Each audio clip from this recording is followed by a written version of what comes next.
Another takeaway here, which I think is one of the key takeaways, is to build your balance sheet. I view the balance sheet as the platform from which the income statement has the potential to be the best it can be. If you have a lot of debt, you're going to have a lot of interest expense. It's going to weigh heavily on your income statement. If you don't have a lot of cash, you can't take advantage of purchasing power. There's a lot of it out there if you've got the cash. If your receivable turnover is a lot slower than it should be, and you're carrying those receivables, you have to borrow money to fund your operations because you're not getting paid. So the balance sheet is an area that you really should focus on to make sure that it's as strong as possible. Look at your ratios. CFMA Financial Survey's got some tremendous ratios. They've got benchmarking, quartiling. Look at those and know exactly where your company is in relation to those ratios. Pay particular attention to liquidity. Make sure that you're maintaining the highest liquidity you possibly can. How many, just show of hands, how many CFOs and controllers in the room? Just about everybody. You folks can play a real key role in pointing out these balance sheet pointers to the owners of your company. My experience is the owners don't have a lot of financial background, but they rely on you guys very, very heavily. Distributions.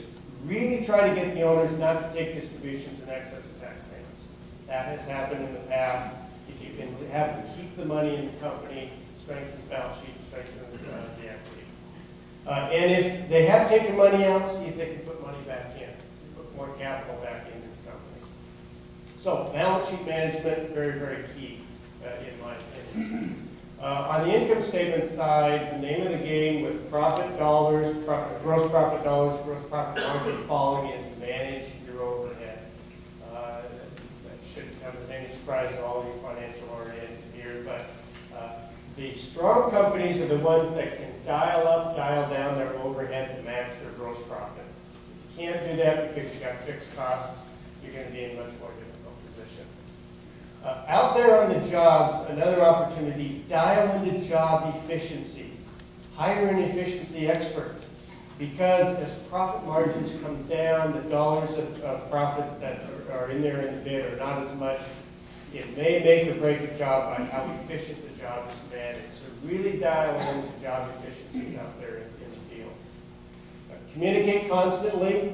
Those within your organization, project managers, owners, financial folks, communicate outside your company with owners. Know where the owners are in terms of paying you.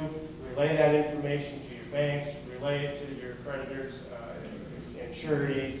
And maintain that wide open communication piece. And I think if you do all of those things, the name of the game there is to outlast your competition.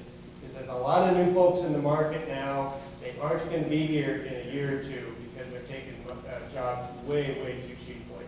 So if you can position your company to outlast them, at the end of the day, you're going to win the game. So hopefully you have some takeaways on what you can focus on. But balance sheet, income statement on